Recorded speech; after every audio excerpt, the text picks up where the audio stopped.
Então, a chegarmos ao fim da nossa Fórum das Políticas Públicas e antes da sessão de encerramento, que vou já chamar ao palco a professora Maria de Lourdes Rodrigues e o Governador do Banco de Portugal, professor Mário Centeno, mas antes de mais quero só deixar aqui um enorme agradecimento às pessoas que trabalharam para pôr este fórum, este dia de pé. E por isso queria-vos pedir aqui um aplauso para o Rodrigo e para a Ana Ribeiro, muito em particular, que trabalharam durante meses para que nós pudéssemos estar aqui a ter um dia simpático e agradável. Agradecer também a quem nos tratou do som e da imagem de uma forma tão profissional e sem qualquer problema. Portanto, estes são os meus agradecimentos muito especiais. E agora sim, professora Maria de Lourdes Rodrigues, professor Mário Centeno, venha aqui fazer a companhia para o professor não estar aqui sozinho, não é?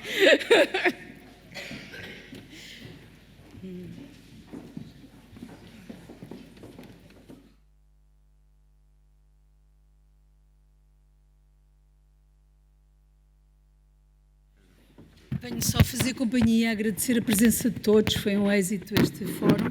E como disse o Luís Capucha, o debate e a democracia continuam e vamos então agora ouvir as palavras de encerramento do professor Mário Centeno. Até já.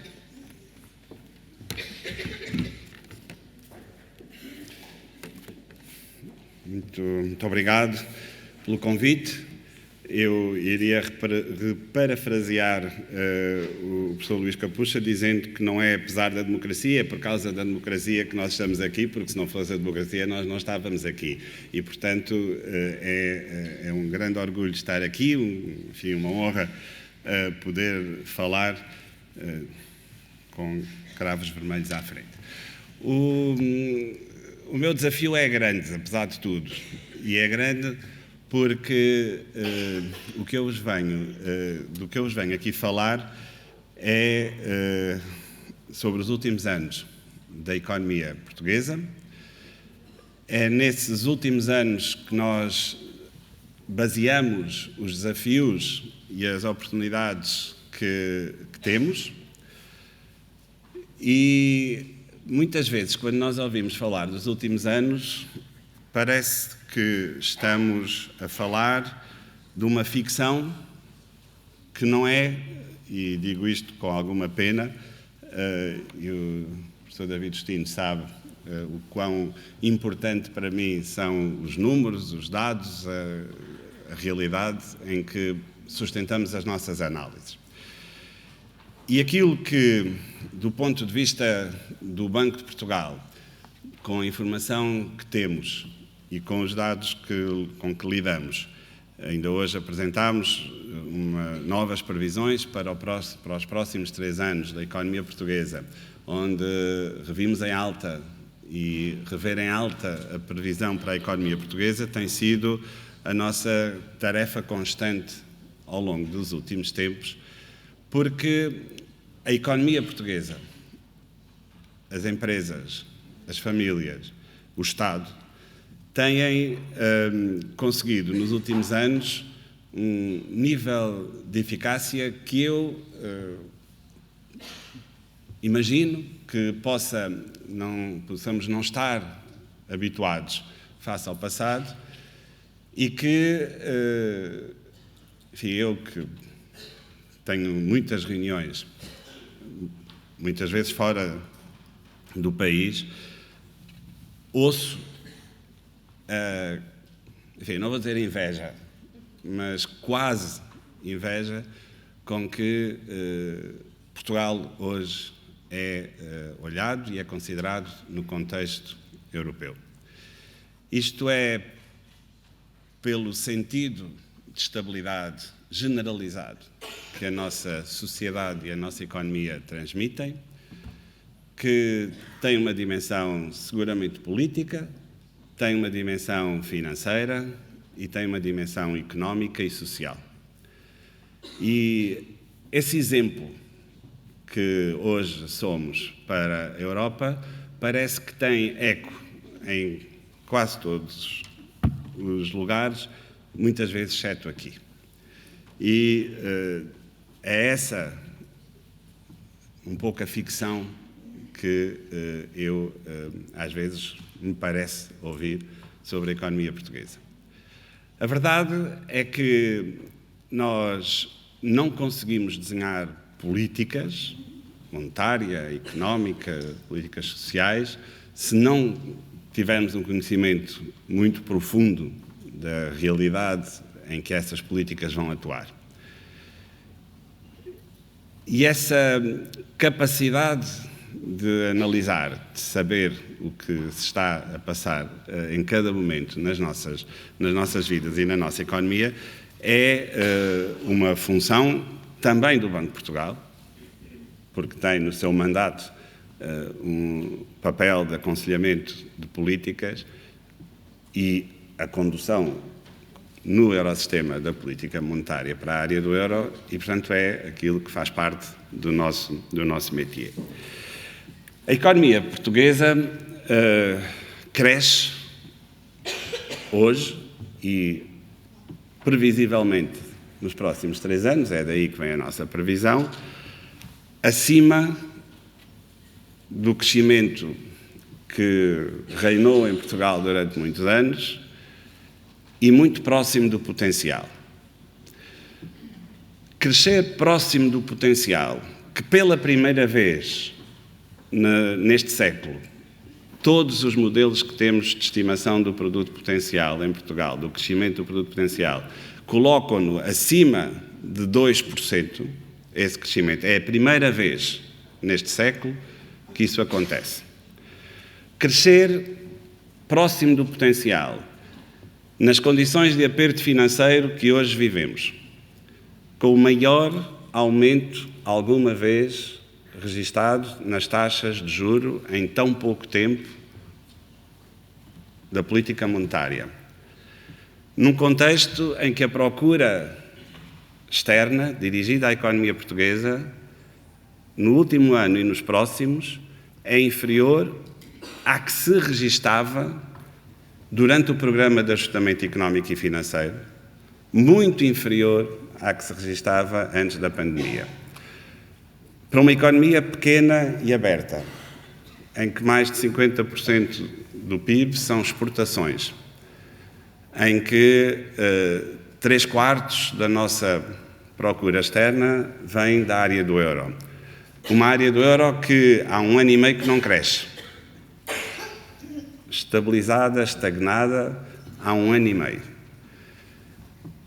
Não são condições de crescimento que nós possamos dizer que são as mais favoráveis para a economia portuguesa. Acresce na dimensão das restrições financeiras, do aperto financeiro, que a maioria dos empréstimos de crédito, quer de empresas, quer de famílias, tinham taxas variáveis, que são aquelas que mais facilmente, quase que imediatamente, refletem as decisões do Banco Central Europeu, algo que nos beneficiou durante muitos anos. Foram muitos milhares de milhões de euros de juros que pagámos a menos pelos nossos créditos face àqueles que na Europa tinham taxas de juro fixas, mas que agora, neste momento, fazem-se sentir mais os efeitos desse aumento de taxas em Portugal do que na Europa. E, portanto, crescer, como eu estava a dizer, próximo do potencial, no momento em que o potencial de crescimento da economia portuguesa, volto a insistir, pela primeira vez em todos os métodos que utilizamos para o estimar, está acima de 2%, nunca tinha acontecido neste século em Portugal, é um feito. E não é um feito pequeno. Acresce a isto uma dinâmica do mercado de trabalho na economia portuguesa que não tem paralelo na Europa. Não tem paralelo nem na criação de emprego, nem na dinâmica salarial, nem na capacidade. Eu vou dizer porque eu, enfim, academicamente estou numa universidade, eu sou um economista de trabalho e estudei, enfim, humildemente, muitos episódios daquilo que neste momento está a acontecer e que começou a acontecer em Portugal na última década e meia e que eu espero se prolongue por mais 2 décadas ou 3, que é a extraordinária, impressionante transformação do nível de qualificações da nossa população ativa. Nós passámos do último lugar da OCDE no início deste século, com valores que não eram observados no resto da Europa Ocidental há muitas, muitas décadas. Tínhamos apenas 40% da nossa população jovem a entrar no mercado de trabalho com pelo menos o ensino secundário. Hoje, esse número é superior a 80%, acima da média da área do euro, acima da média, competindo com os países que na área do euro têm este indicador nos valores mais elevados. E esta extraordinária oferta de trabalho, que muitos, enfim, eu próprio posso resumir como a geração mais bem qualificada de sempre da economia da sociedade portuguesa, tem uma ambição e tem uma expectativa de que o mercado de trabalho a acolha, reconheça as suas qualificações e as remunere. É a dimensão individual da educação enquanto investimento. Depois, todos sabemos que ela tem um impacto enorme na sociedade como um todo, que é porque quando temos mais qualificações podemos ser mais exigentes, coisa que infelizmente a economia portuguesa e a sociedade portuguesa não puderam ser ao longo de muitas, muitas décadas, séculos, como sabem, mas hoje não podemos e devemos ser exigentes. E o que eu estava a dizer do que é a história, o conhecimento científico, económico que temos sobre estes processos, é de que eles levam tempo. Primeiro, não é a história do ovo e da galinha. Primeiro, nascem sempre as qualificações. Primeiro, temos que fazer o investimento que hoje estamos a fazer, que as famílias estão a fazer. E com um desfazamento que existe e que às vezes nos deixa ansiosos, a procura de trabalho segue esse investimento. As empresas vêm localizar-se e localizam-se nos lugares, nos países onde estas qualificações existem. Dizemos e vemos e sabemos os números, que são menos dramáticos do que aqueles que às vezes nos apresentam, mas existem, que há muitos licenciados, muitos portugueses jovens qualificados que imigram, que procuram emprego noutros lugares. É uma virtude do mercado interno e da criação pela primeira vez na área do euro desse conceito de mercado no mercado de trabalho. Aqueles que estudam as teorias das zonas monetárias ótimas sabem que uma das grandes críticas que era feita ao euro é que não era uma área monetária ótima e uma delas era que havia pouca mobilidade do fator trabalho. Ora, isso é uma questão do passado.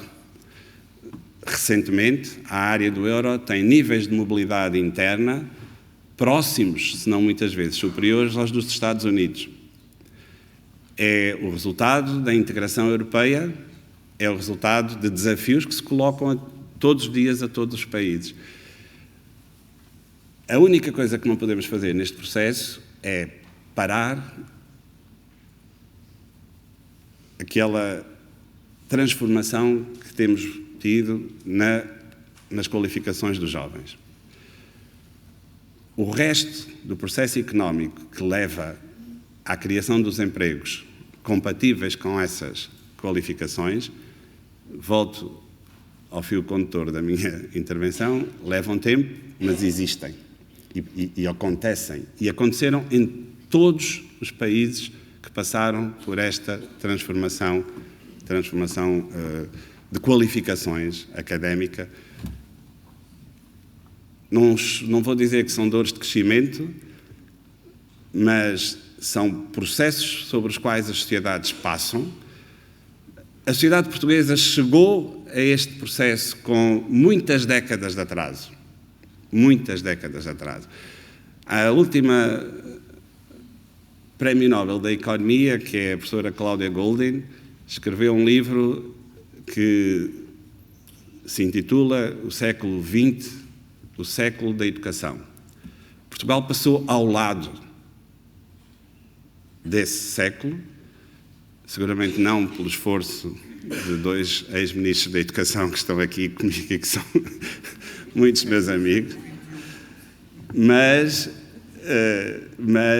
é evidente que sim, mas porque carregamos um lastro muito grande de um déficit de qualificações muito significativo e, de facto, quando lemos aquele livro e percebemos qual é o motor de criação de emprego no mercado de trabalho através das qualificações, percebemos porque é que Portugal nunca poderia ter aproveitado o século XX para fazer aquilo que deveria ter feito. A nossa economia hoje cresce acima da maioria dos países da área do euro e da média da área do euro. Cria emprego como nunca criou em nenhuma outra fase do seu desenvolvimento.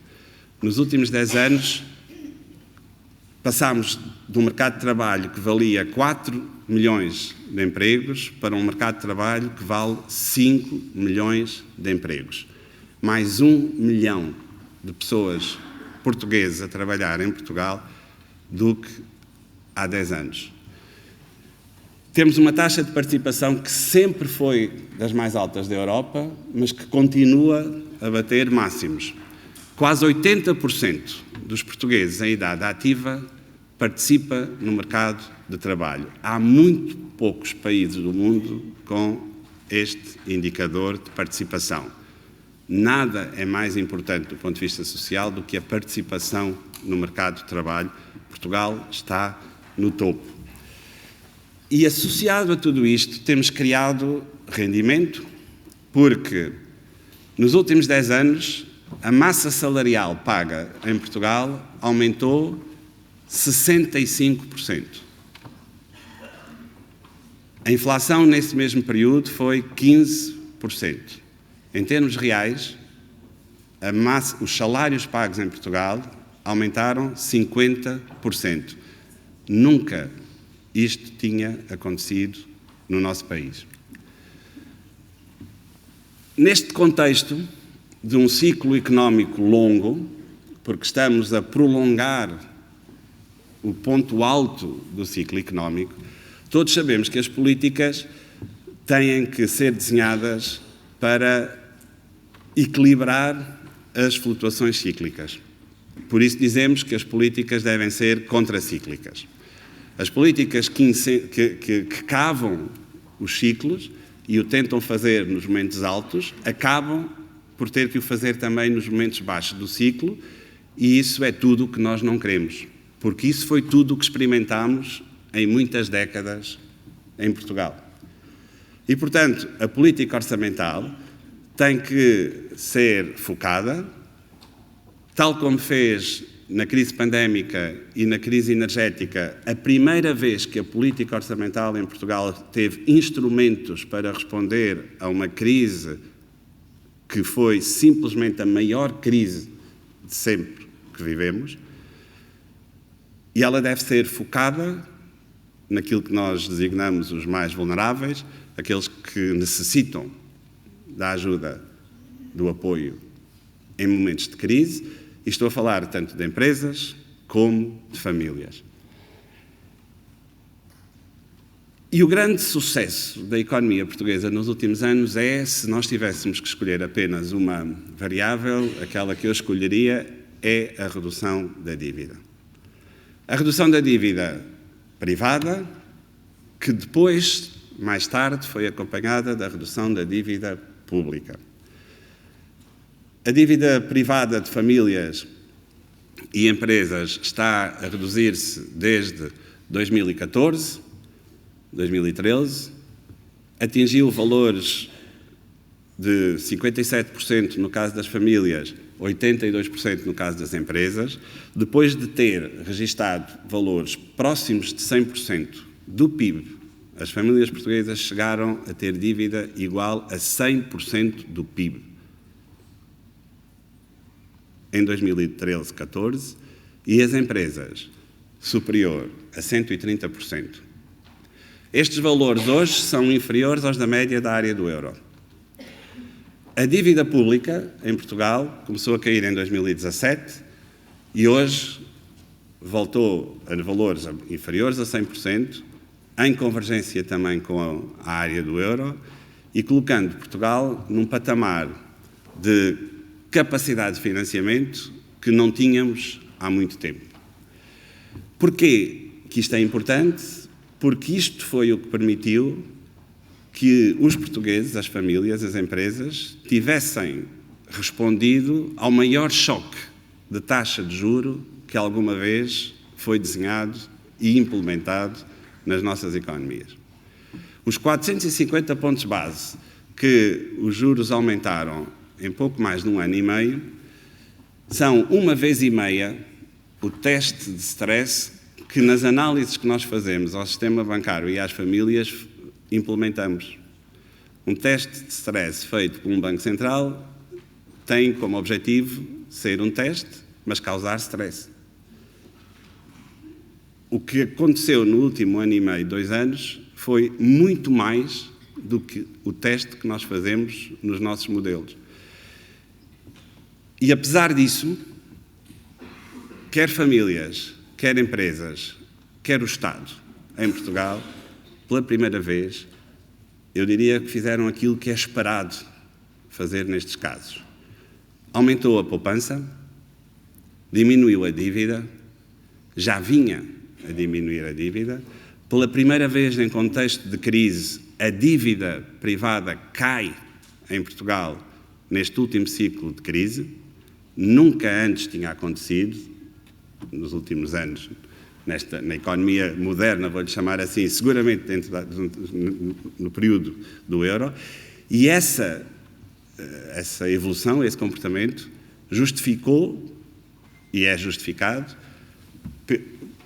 por esta redução da dívida, pela melhoria de todos os indicadores de risco que a economia portuguesa tinha antes da crise pandémica e permitiu que continuássemos a crescer e a recuperar mais rápido do que a generalidade dos países europeus, num contexto, insisto, muito complexo para a nossa economia. Por isso, eu comecei por referir a aparente ficção, e a ficção supera sempre a realidade. Sempre. É muito mais fácil desenhar a ficção do que compreender a realidade. E as nossas instituições servem, como todas as instituições nas democracias liberais das quais fazemos parte e queremos fazer, servem para dar tempo às pessoas e às famílias para resolverem os seus dilemas, os seus desafios, as suas dificuldades. São as instituições, quer a nível nacional, quer a nível europeu, que têm a obrigação de dar esse tempo. Em economia, o tempo é liquidez. Normalmente, em economia, quem cede primeiro, quem tem menos tempo para resolver os seus problemas, é quem tem mais restrições de liquidez. E se na crise financeira e de dívidas soberanas a Europa não tinha percebido que a liquidez é essencial para ultrapassar crises, eu posso-vos garantir que aprendeu essa lição e em 2020, eu era nessa altura presidente do Eurogrupo, a primeira discussão que tivemos foi como e onde encontrar liquidez para que as pessoas, as famílias, os Estados pudessem ultrapassar a crise que estavam a enfrentar. E a liquidez que uns ainda hoje consideram maciça, que foi introduzida nessa altura, e a capacidade da Europa de, pela primeira vez, depois de décadas de discussão política, emitir dívida comum pela Comissão Europeia, financiada com os orçamentos da Comissão, ou garantida pelos orçamentos da Comissão, foi um salto de integração e de compreensão das dificuldades dos europeus naquelas circunstâncias que, infelizmente, não foi possível dar nas crises anteriores. Talvez tenha sido por isso que, pela primeira vez num contexto de crise, em 2020, o apoio do euro à União Económica e Monetária no Eurobarómetro subiu.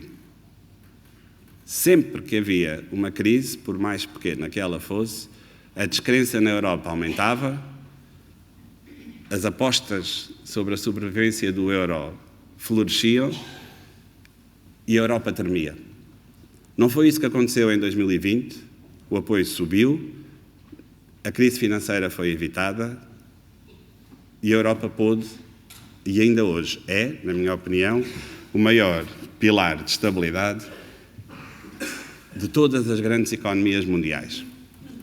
Nenhuma das grandes economias mundiais tem hoje os indicadores de estabilidade, de confiança. Seguramente gostávamos todos de estar a crescer mais. Eu já disse, a economia da área do euro não cresce há 1 ano e meio. Temos que ultrapassar essa fase em conjunto. Mas a estabilidade que hoje apresentamos para os outros é um ativo muito, muito importante e que não pode ser desbaratado.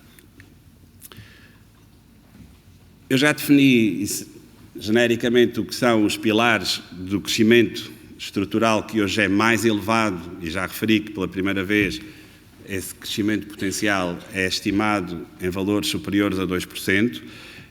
Na minha opinião, eles sustentam-se num pilar financeiro que tem o setor bancário à cabeça e a estabilidade que foi permitida e possível dar ao sistema financeiro. Nós hoje temos bancos que, nos exercícios europeus, estão colocados no topo da Europa, em termos de resiliência, de resistência a choques, que estão capitalizados, que reduziram o seu risco. Os ativos não produtivos eram 17,5% de todo o balanço, todos os ativos dos bancos portugueses em 2016, hoje são menos de 3%, e destes 3% temos as taxas de provisionamento mais altas da Europa. As finanças públicas e a estabilidade e o equilíbrio que foi possível atingir. Portugal é um dos 3 países da área do euro que tem neste momento o saldo equilibrado e que pode usar de forma equilibrada esse mesmo equilíbrio. As poupanças que continuam a aumentar, taxas de juros negativas não são bons indicadores nem bons incentivos à poupança, mas a poupança está a recuperar em Portugal e devemos continuar a fazê-lo. E, claro, tudo isto se reflete na melhoria da notação financeira da República, que pela primeira vez, depois de mais de uma década, tem todas as grandes agências de rating a classificá-la no nível A. É um progresso que tem que se manter, que beneficia o Estado, as empresas, as famílias, o custo de financiamento da economia portuguesa. No pilar estrutural, eu já falei bastante sobre a educação, sobre o mercado de trabalho. Nós não podemos pôr entrave à criação de emprego. Todos os trimestres, e o David vai se lembrar deste número, agora atualizado aos dados de hoje, todos os trimestres são criados em Portugal, são feitos contratos novos com próximo de 500 mil trabalhadores. Todos os trimestres há 500 mil novos contratos feitos em Portugal.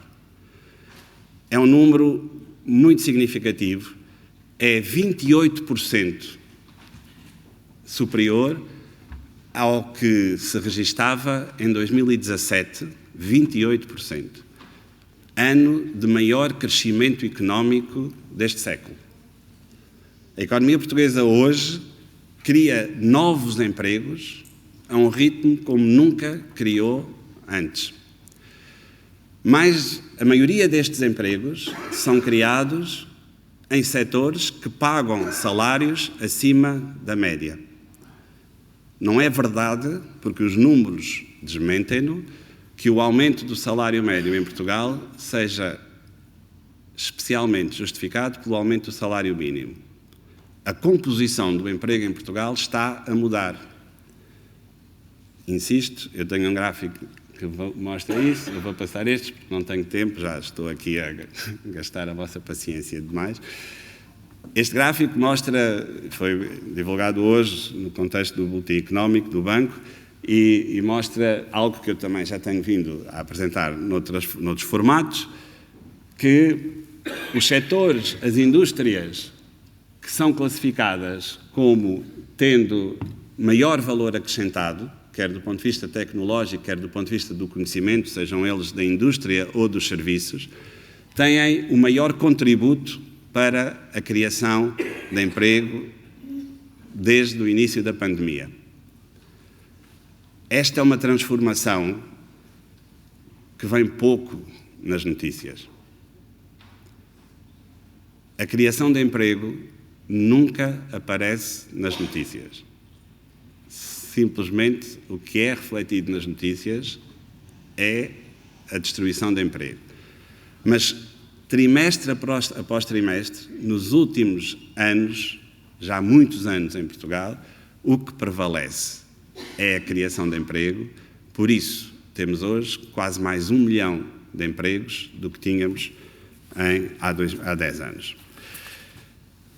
Claro que um governador de um banco central tem que falar de inflação. A inflação em Portugal teve um ciclo muito próximo, está a ter um ciclo muito próximo ao da área do euro. Isso é um excelente sinal para Portugal.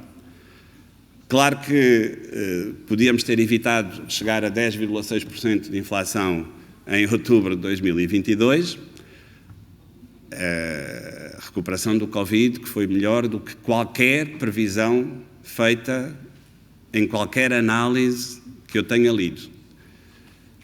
As restrições da oferta, o primeiro choque energético ainda em 2021, o segundo choque energético alargado ao gás natural com a guerra que a Rússia iniciou na Ucrânia. A crise alimentar e de preços de matérias-primas que se iniciou nessa altura justificou a escalada da inflação. Mas isso, neste momento, já é passado. Tal como tínhamos antecipado, aquele fenómeno foi temporário. Nada que é mau é verdadeiramente temporário, eu sei, e tudo o que nos perturba, por mais curta que seja a sua duração, nunca nos parece temporário, mas a verdade é que a inflação está de volta a valores inferiores a 3%. A política monetária tem que acompanhar essa realidade também, como é evidente, e falo-á, e nós estamos no final deste processo inflacionista. Esperemos que o consigamos fazer também pela primeira vez nas nossas economias sem uma recessão. A recessão não está no cenário base de nenhuma das previsões conhecidas. Muito se deve ao mercado de trabalho. Eu diria mesmo que quase tudo se deve ao mercado de trabalho. E quando eu digo mercado de trabalho, digo às empresas e aos trabalhadores, porque é quem faz o mercado de trabalho, porque foram elas e eles que negociaram salários, que entenderam as dificuldades que o Covid colocou a todos, que estiveram prontos para reiniciar a atividade económica assim que foi possível, que nessa altura não regatearam salários, entenderam o esforço público que foi feito para manter os empregos. A economia na área do euro beneficiou imenso na fase inicial da crise inflacionista deste comportamento e nós hoje devemos o sítio onde estamos, em termos económicos, ao mercado de trabalho. Uma pequena publicidade mais aos dados que divulgámos hoje. para gerar algum interesse da vossa parte pelo boletim económico do Banco de Portugal. Nós temos uma análise, enfim, bastante equilibrada e clara sobre a evolução dos resultados do PISA. Eu não vou amassá-los aqui. As minhas últimas palavras vão para o que significa hoje participar no euro e que desafios é que se nos colocam, porque é esse também o título da intervenção. Espero que tenha ficado claro que nós não podemos enfrentar os desafios se não soubermos o ponto em que estamos. Numa encruzilhada, que é uma palavra que eu gosto muito do ponto de vista da definição das políticas, numa encruzilhada, quando nós chegamos a essa encruzilhada, se não soubermos com quem estamos, nem como é que lá chegamos, nós nunca vamos saber como sair de lá. Porque não sabemos o caminho a seguir, não sabemos como nos coordenar com quem estamos nessa encruzilhada e muitas vezes perdemos a noção do que é que temos que fazer a seguir. Os desafios existem, são grandes. A nível europeu, o Pacto de Estabilidade e Crescimento foi revisto. Essa revisão não diminuiu a exigência do Pacto para os países, mudou o foco do saldo orçamental para a evolução da despesa pública primária, mas despesa pública primária líquida de investimento comparticipado. Todo o investimento que é comparticipado por fundos europeus não entra para o cálculo da variação da despesa. É ajustada do ciclo económico nos subsídios de desemprego, que é a única componente da despesa em que é admitido um comportamento cíclico. E é muito importante este último ponto, ele não é novo na regra da despesa, já existia antes, mas a regra da despesa pública, que agora é o alfa e o ômega da avaliação das contas públicas, é reduzida de cortes de impostos implementados por via discricionária. Quer isto dizer que a nossa margem de crescimento da despesa é reduzida automaticamente quando reduzimos impostos.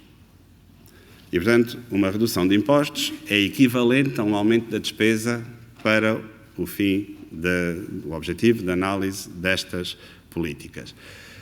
Quer isto dizer que, quando nós olhamos para o que tem sido a evolução do emprego público em Portugal, da despesa em saúde. A despesa em saúde atingiu 13.500 milhões de euros no ano passado. Eram 8.800 milhões de euros em 2015. É uma dinâmica que não tem paralelo em nenhuma despesa pública, em nenhum setor. Se olharmos para aquilo que são as exigências, e bem, da Lei de Bases da Segurança Social, do conjunto de apoios públicos e sociais que foram criados ao longo dos tempos. A margem para gerir as contas públicas não é aquela de que se tem falado. A margem financeira que nós temos hoje e que conquistamos depois de tudo o que passamos, existe para separar Portugal da próxima crise. Existe para acomodar as exigências que a próxima crise, que não sabemos quando vai ser, o que vai ser, nem como se nos vai colocar, nos vai exigir. Num momento de crise, e eu vivi em várias funções, e vou terminar convosco partilhando o ano 2020, voltando outra vez ao ano 2020, perante uma crise económica, a pergunta que na altura eu coloquei a todos os que comigo tiveram que tomar decisões foi: como é que nós vamos repartir no espaço e no tempo, entre agentes económicos e sociais e no tempo, os custos da crise? É sempre assim que deve ser analisada.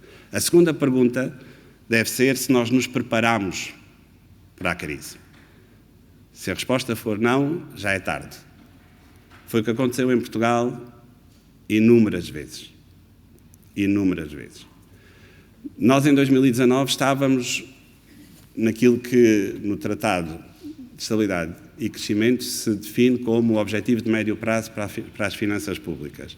Nós tínhamos a dívida das empresas e das famílias a cair. Tínhamos níveis de qualificações crescentes. A minha resposta é que nós preparámos-nos para uma crise, não sabíamos que era a pandémica e por isso conseguimos responder. Se o que agora se define como margem financeira for entendido que é para gastar e consumir hoje, em vez de proteger o futuro, enquanto Governador do Banco de Portugal, enquanto economista, aquilo que eu tenho para vos dizer é que não estamos a fazer jus ao esforço que fizemos para aqui chegar. E aquele elogio que ouvimos muitas vezes lá fora sobre a capacidade da economia portuguesa de criar emprego, salários, temos que olhar para a distribuição, sempre olhar para a distribuição. Não terá continuidade se esses equilíbrios forem postos em causa. Para isso precisamos de tempo para discutir. Eu só vim aqui lançar alguns números para ajudar a vossa discussão. É um momento importante na Europa. O nosso momento particular democrático vai seguramente continuar e não é isso que me preocupa. O que me preocupa é que nós tenhamos capacidade de discutir, de discernir e de saber como usar os recursos que temos. Muito obrigado e acho que excedi totalmente o tempo.